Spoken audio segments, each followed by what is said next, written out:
Kasus dugaan penyalahgunaan narkoba yang menjerat artis selebgram Miley Cyrus terus bergulir setelah sempat memantik kontroversi terkait penempatan Miley di sel laki-laki berdasarkan jenis kelamin yang tertera di KTP. Polisi akhirnya memindahkan Miley ke sel yang lain, di sel khusus untuk Miley sendiri yang berada di blok khusus pula dan terpisah dari tahanan lain. Nah, kalau kita sih berdasarkan KTP awal, cuman kita udah tempatkan di sel pria tapi khusus. Kita udah khususkan, ya. Khususnya bagaimana? Berarti udah masuk sel Jadi sendirikan. Iya. Ya, karena kita kan punya blok-blok tersendiri ya. Jadi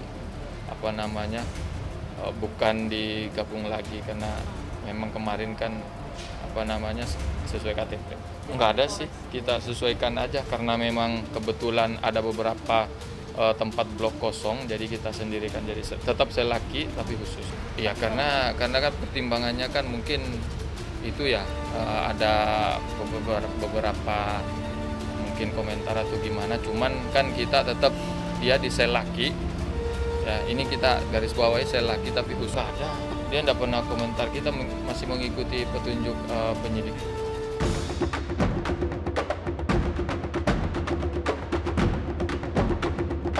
Sementara itu, kondisi Miley yang sempat dikabarkan mengalami syok saat pertama kali ditangkap, kabarnya jauh lebih baik dari kemarin. Bahkan setelah dilakukan cek kesehatan, pihak Polres Pelabuhan Tanjung Priok mengungkapkan bahwa Miley dalam kondisi yang sehat dan baik-baik saja. Dan benarkah sejak ditahan pada 22 November lalu, pihak keluarga telah mengunjungi Miley dan mengantar berbagai kebutuhannya, seperti pakaian yang akan dikenakan Miley selama di tahanan. Dan seperti apa juga komentar sahabat dekat tentang sosok Miley di dalam pergaulan sehari-hari?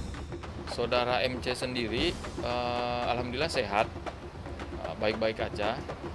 Terus lain-lainnya sih masih seperti yang kemarin-kemarin. Udah lumayan bagus sih, udah sesuai. Jadi tidak ada kendala masalah, sehat sih sebenarnya karena tiap hari kita juga cek kesehatan pagi maupun sore, kita cek sterilisasi segala macam dalam pemeriksaan. Udah sekitar 70% udah alhamdulillah udah bisa. Karena kan ada pemeriksaan lanjutan. Jadi udah sehat menurut fisik ya. Kalau masalah pikiran kita mungkin ya masih agak shock dikit, tapi materi pemeriksaannya masih lumayan dijawab dengan baik. Masih sama, keluarga hanya datang membawa pakaian ganti karena kita kan tidak menampung dia membawa pakaian banyak-banyak. Bisa pagi sesuai ini aja, tapi kadang cuman sebentar ngantar balik pulang lagi. Pagi sekitar setelah apel itu jam berapa? 8.30. Aku tahu banget Miley gitu, kenal banget Miley gitu. Dia bahkan minum alkohol aja enggak gitu. Apalagi sampai kalau ibaratnya yang diberitakan itu barang buktinya kan sabu gitu ya. Sampai sabu tuh aku nggak expect dan nggak nyangka sih. Saya tuh ke bar, tapi lucunya dia tuh nggak minum alkohol sama sekali.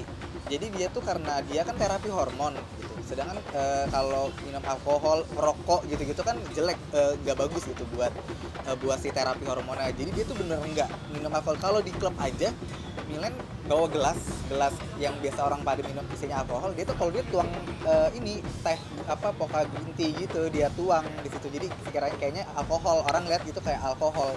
Padahal itu teh gitu. Itu sampai kayak gitu, dia tuh nggak minum alkohol, nggak ngerokok gitu. Jadi ya kayak kaget aja sih.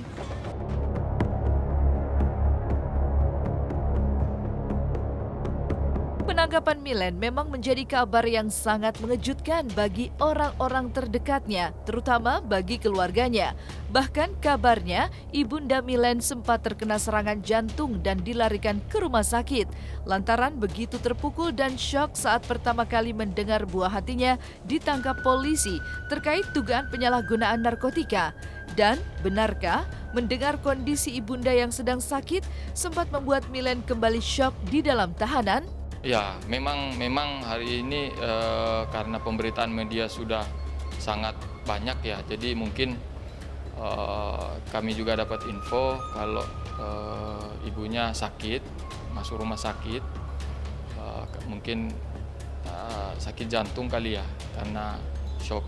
Kita juga tidak tahu pasti karena ini hanya dapat info dari saya dapat info dari penyidiknya aja. Agak shock sih, cuman dari kita juga bisa memberikan penjelasan yang baik. Baru tahu sih kalau kabarnya mamanya sampai masuk rumah sakit. Taunya kemarin itu memang keluarga shock aja, kaget gitu. Dengan kejadian ini keluarga shock gitu. Jadi belum nggak tahu kalau sampai masuk rumah sakit apa segala macam. Karena aku juga nggak tanya detail, yang pengen keponya tuh aku lebih ke kepo ke gimana sih keadaannya Milen gitu sih. Yang bikin dia mood dia oke tuh mungkin ya kehadiran orang-orang yang dia sayang lah gitu. Terutama mungkin keluarganya, mamanya, kan dia deket banget sama mamanya. Mungkin kehadiran seorang mamanya yang ya pasti yang dibutuhin saat itu adalah itu orang terdekat, keluarga sih, lebih ke keluarga, karena dia tuh sebenarnya anaknya yang pekerja keras dan keluarga banget. Apapun dia lakuin sebenarnya buat keluarganya. Itu yang banyak orang nggak tahu gitu di luar sana. Dia kerja apapun itu sebenarnya itu benar-benar buat keluarganya, buat adik-adiknya, buat kakaknya, itu dia lakuin itu. Jadi kayaknya sekarang orang-orang yang bisa bikin dia moodnya balik itu adalah selain mungkin sahabat-sahabatnya, tapi paling utama adalah keluarga.